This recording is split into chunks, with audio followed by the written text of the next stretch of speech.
Oh, Mrs. Garcia, how do you balance it all? You're a school counselor and new homeowner, a mother of two, and grad student. You're an Ander. At National University, we see the whole you. That's why we're dedicated to your professional growth through faculty mentorships and career support, so you can focus on what matters most. National University, supporting the whole you. Learn more at nu.edu. The numbers told the story, they always do. It's one of those idiots who believe in analytics. This is a numbers game with Gill Alexander on VSiN. Hour number 2 of a numbers game at VSiN, the sports betting network, VSiN.com, the VSiN app, Game Plus, iHeartRadio, YouTube TV, all proudly brought to you by BetMGM. It's Gill Alexander. It's Kelley Bydlon. What's happening, y'all? Pro tip from last hour. We didn't do that. My bad. Pro tip. It's not your bad. We didn't talk about it till last break. I was just trying to save you, man. Just trying to protect you. Brock Purdy going down is another great example for newer live bettors out there. It can offer a great opportunity to get in live on a number that maybe hasn't properly adjusted yet. They can't adjust the algorithm enough. Yeah. Their only thing would have been to take it down. It's your pro tip for the hour. Seize those moments when they appear in sports betting. It's easy to talk about them retroactively, but in those moments, you have to be able to purge whatever your pre-flop convictions are and just say, you know what? It ain't happening for the Niners, but I see an opportunity here. Let me go this direction. Yeah, I think what you just said there is key, because I think we should bring up the other side too. There's these opportunities don't present themselves every game. No. You know what I mean? And absolutely not. Don't fool yourself into thinking when one is like that and when is very different. As the gentleman brought up, the last time we talked about that was the TCU-Georgia game. Like, I literally bet Georgia minus 28.5, minus 29, and minus 30 in that game. Yep. And then was mad at myself for not having done it more. Right? Like, It's ridiculous. Ridiculous. We do one every hour. Pro tips, that is, on VSiN across every show. So that means at least 20 every day. They're all available for VSiN Pro subscribers only at VSiN.com, where you can sort them by sport and by show. By the way, Phil Weiss is like, wait a minute, you just said 2 women could pose a threat to just possibly the greatest tennis player of all time? I must have been dreaming. Not a threat. It just creates more value on EGA. But yes, incrementally, as the markets reflect, from down at 5-1 at Wimbledon to EGA, and those two are 7-1 and 8-1. That's accurate. Still going to be the greatest player of all time. And this is from Webb, Angry Sky, New Jersey. I'm sorry, I can't read that one, but it's very humorous. Chance Copbot had a good one. Oh, what's Chance Copbot? He goes, once Johnson went out, the play was Niners under 13.5 team total. I think that's a good point as well. Hammered the snot out of it. I do feel bad for these refs. All I see is, quote, rigged or scripted. Oh, geez. It's almost like people don't realize humans are calling a game with men running over 20 miles an hour. It's incredible. Like, it is amazing how simple-minded all of it is. Like, again, just let your brain hold multiple thoughts at the same time. It's never going to be perfect. Yeah. It's never going to be perfect. Okay, brief aside, we'll get back to football because Chrissy will be here and we'll go through these blow-by-blow guessing line style, both of these games yesterday. Jaren Jackson of the Memphis Grizzlies. For those of you unfamiliar, in July to mid-November, he started as high as 100-1 for Defensive Player of the Year at certain sports books after the Grizzlies had announced that he had undergone a procedure to address a stress fracture in his right foot that he'd be sidelined for 4 to 6 months. And by the way, he did miss the first 16 games of this season due to the offseason foot surgery. Now, also keep in mind that at last season, he was very much in the running for Defensive Player of the Year. That is correct. Before he got hurt. So he's 100-1. Now, in large part, because of what we're about to talk about, he's as high as minus 200. Now, why are we bringing this up? Well, this is a fascinating little case study in modern legalized sports betting. There's a Reddit user who goes by, Kelley, I know you'll enjoy this, lowercase u/AD massive 6666. Oh, who could forget that guy?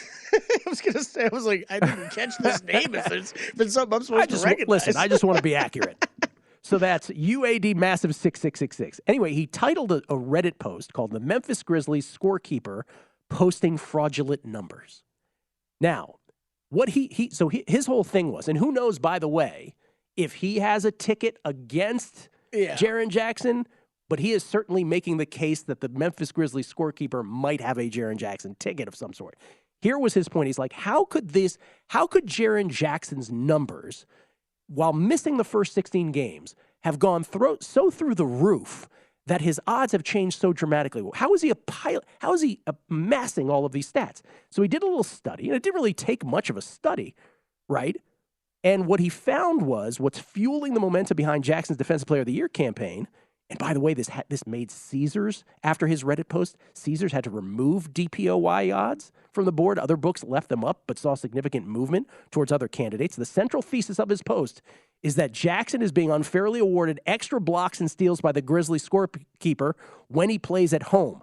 In 16 home games, Jackson has accumulated 66 blocks and 22 steals. That's 16 games, 66 blocks and 22 steals. In 17 road games, just one game more, he's blocked only 37 shots and racked up only 12 steals. Now, Tim Frank, NBA Senior VP of Communications, issuing a statement denying the allegations and explaining the league's procedure for such matters. Quote, in order to ensure the integrity of our game stats, auditors independent of the statisticians on site review all plays and stats decisions in real time during NBA games.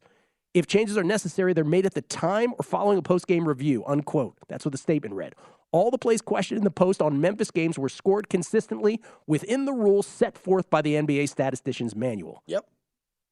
The Ringer's Kevin O'Connor decided he'd do an independent review of this. There was multiple guys that went down the rabbit hole on this, and good for them, because I think we'd be asking, if they didn't do this, we'd be sitting here asking more questions today. He watched all 66 of those blocks that Jaren Jackson was credited with at home in slow motion. He found that only 3 of them were ruled incorrectly. Yeah, and I think it was him I was reading, who he even talked about, even on the 3 of them, they were shots that he still got a finger on. According to ESPN's Zach Lowe, there used to be something, there is something starting in 2016, by the way. It's also worth noting that not all stats in the NBA are tracked by the official scorekeeper. Starting in 2016, the NBA began tracking what's called hustle stats on NBA.com. Zach Lowe said they were tracked out of the NBA Secaucus Replay Center. Right. Those numbers also show a disparity in Jackson's performance at home and on the road. In Memphis, for instance, Jackson's averaging 11.9 contested shots and 1.9 deflections per game. Everywhere else, 10 contested shots, 1.3 deflections. And they should. So that's where... So that supports the idea that Jackson is a better defender at home than on the road. I know it is... we were talking about this a bit last night, but it is... Do I understand why this Reddit guy is going to where he's going? I do. I do. Yeah. Because the stark difference in how Jaren Jackson plays at home versus on the road is amazing, but it's been backed up now by people watching the film that these are all the correct calls. And also, this guy, it's not a high school basketball game. It's not one guy at the table that's making up every stat. There are guys back at the NBA office that are changing these things. That's why some of us that bet NBA props, we get upset when a stat is corrected after the game, or maybe even the morning after. You'll see that sometimes. Everything you're saying is right. So it makes sense why this person on Reddit, and good for them, by the way, if they have the ticket or not, whatever, right? He put a lot of effort into this. Put a lot of effort to it, did it very systematically, and was sort of hypothesizing, like, look, hey, it could be that he's just a better player at home than on the road, but hey, maybe the scorekeeper has something, at stake here. Anyway, by the way, the Grizzlies also have the NBA's #1 defense, it should be pointed out. So, it makes sense why he was sospechoso, why he was suspicious about it. I don't know why I just went Spanish there. It makes sense. And then it also makes sense that you had some quote unquote independent studiers who said, hey, this is because really from a metric standpoint, it makes no sense why a guy would be better at home than he would be on the road. Correct. None whatsoever. This is not like you'll hear sometimes the whole, he shoots better at home because of the friendly rims and stuff like that. No, we're talking steals and blocks. You're looking at him right now on the screen if you're watching at VSiN.com. 4.2 blocks per game at home versus 2.2 on the road. Blocks are a pretty clear stat to measure. Well, we always joke about it. Like he's really trying harder at home than he is on the road. By the way, there's always been nebulous stats. Assists particularly are nebulous, right? Yes. Supposed to be the guy who throws the ball to a guy who then immediately scores. Rebounds even sometimes. Blocks and steals are a little more concrete than that. Anyway, the bottom line of this also it always is this. The betting implications. Why does any of this matter? It doesn't matter to a Grizzlies fan because it's a guy playing for your team that's just accumulating stats. Who cares how much he has towards a victory or a loss? But it matters, obviously, for your daily prop bets, your nightly prop bets.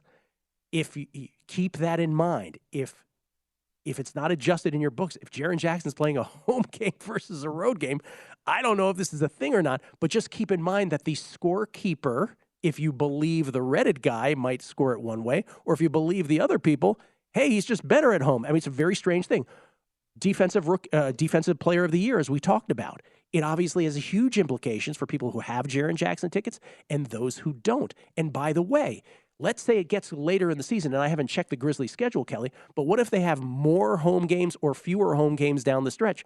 Could it affect who you bet on based on that for Defensive Player of the Year, based on what the percentage of games are home or road down the stretch? And then the biggest thing is fantasy, daily fantasy, where there's like $1 million prizes.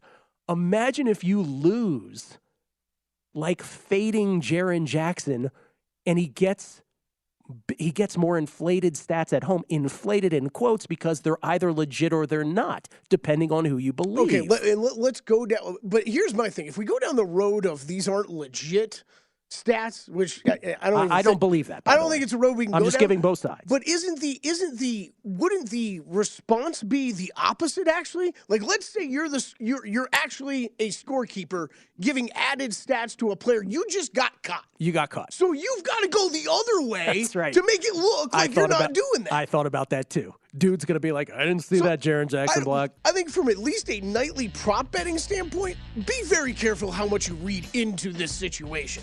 Because I don't really think anything's going to change. We just wanted to present both sides of this because it's a fascinating little case study.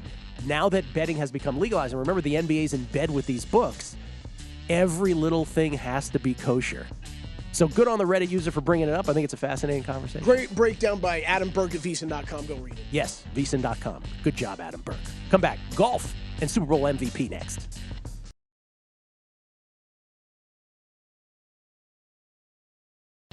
A numbers game on VSiN, the sports betting network. The big game means big plans for VSiN. VSiN will be in the middle of all the action and broadcasting live from Radio Row in Phoenix with athlete and celebrity interviews.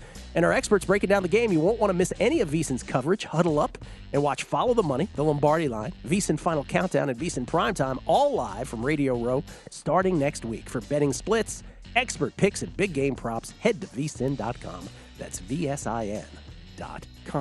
Gill Alexander, Kelley Bydlon here as well. We get tweets at Beating the Book. This is from David Shalafor.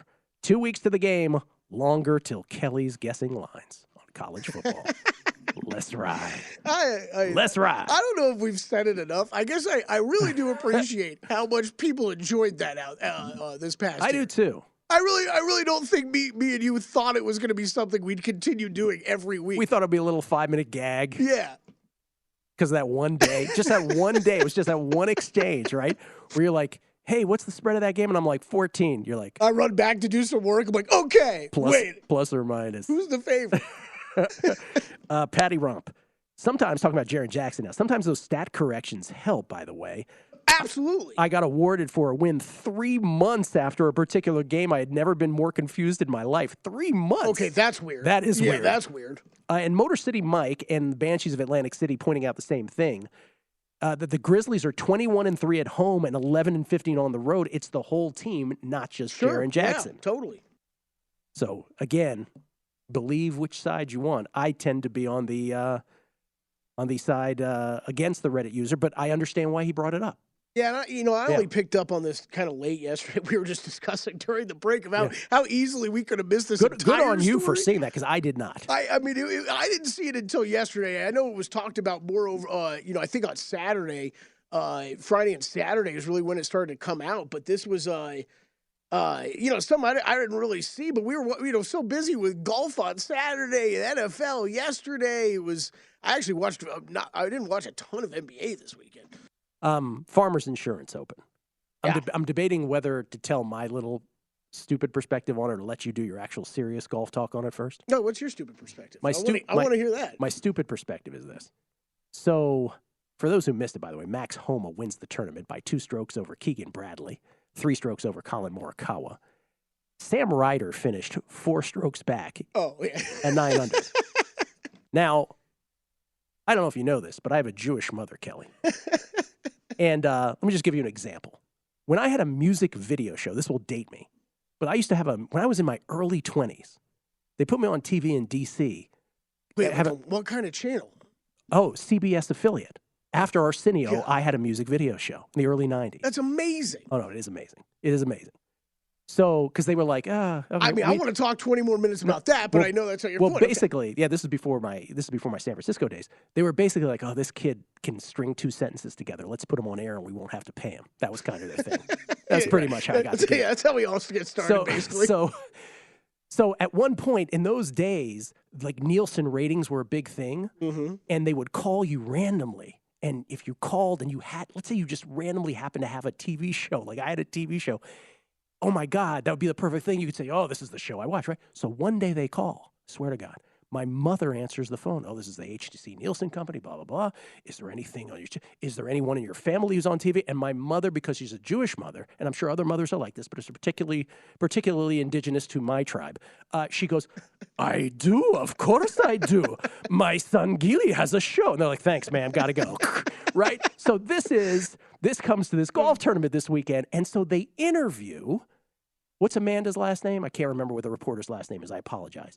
But she's interviewing Sam Ryder's mom right before this. Sam Ryder at this point in the tournament has a 1-stroke lead. This is after he's played, I believe, 14 or 15 holes. It's somewhere around there. So he has a 1-stroke lead in this tournament. And she's interviewing Sam Ryder's mom. And Sam Ryder's mom, who, by the way, I spent about an hour trying to find out if he was Jewish or not because I just wanted this to be the story. You just wanted to be I could not confirm. I could not confirm. My buddy Juan, who's half Jewish in DC, is like, we got to find this out. Anyway, she's like, well, he had a hole-in-one. I had 2 dreams, that he'd have a hole-in-one, which, of course, he did last year in the Phoenix Open, I believe it was, and that he'd win a tournament. And here I am to witness that. Something of that effect was her paraphrase. Like, I'm here to see his win.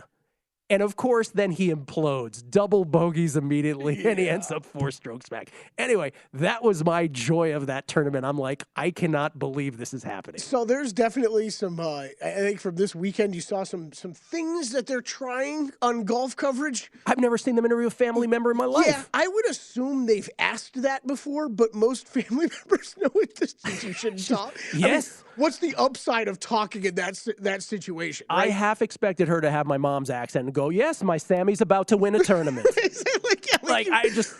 Sorry, Mom, it's awesome. It is an awesome moment for your son, but what's the upside of going on the air at that moment? Brutal. So I'm guessing the networks have asked about before, but a lot of people just turned them down. It was a lengthy interview, Kelley. Oh, it was. Yeah, it was like walking 2 the course. minutes. Yeah. Yes. The one that was more surprising to me was Max Homa. They had basically just wearing an AirPod, and I don't know if they did this more during the tournament than I saw, but it was on Friday. He was wearing one AirPod in, right? So basically your earpiece, but he's able to talk back and forth with the crew calling the tournament. So they're asking him questions while he's playing around. And the hole that he's doing it on, I think he ended up bogeying. He's talking about the shot he's about to hit, puts it in the trap, has to bury himself out of that. So I don't know. We'll see how long those things last. Obviously, Max Homa is one of the guys the best to start that kind of with because he has a personality and he doesn't get as serious as this stuff. Yeah. Who happens to be the tribesman, by the way, in this story. Yes, exactly. Yeah. 6 wins for him, though. Gotta plug the Long Shots crew here. Matt and Wes all over this tournament. I didn't bet an outright on Homa, but had a top 20 on him.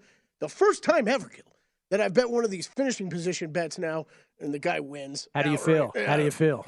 I feel okay about it because I always knew in the back of my mind, this is going to happen one day, and you have to be okay with this.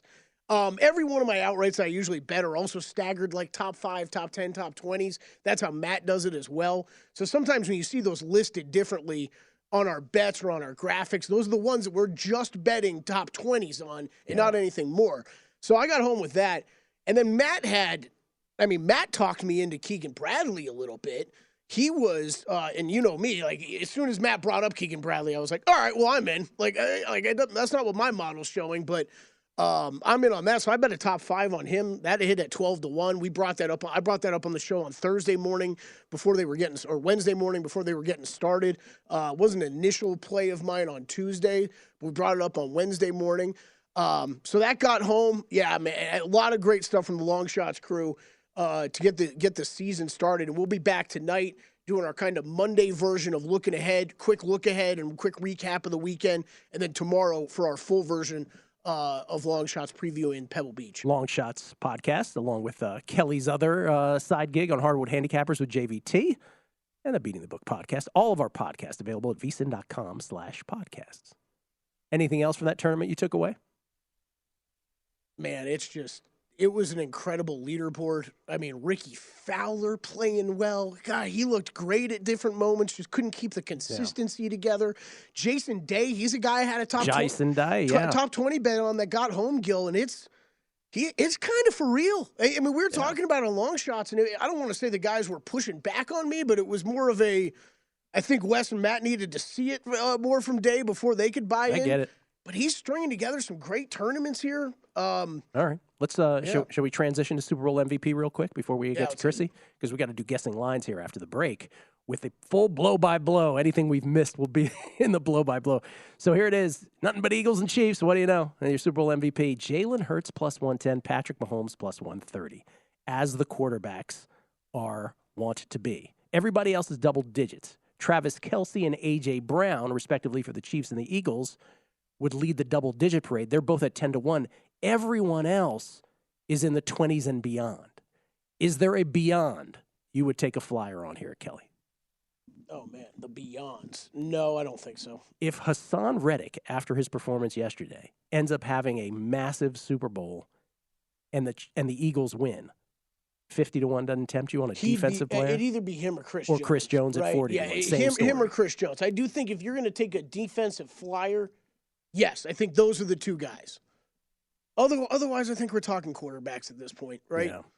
So I don't, we always have that conversation every year. Is plus 110, a good bet on Jalen Hurts right now?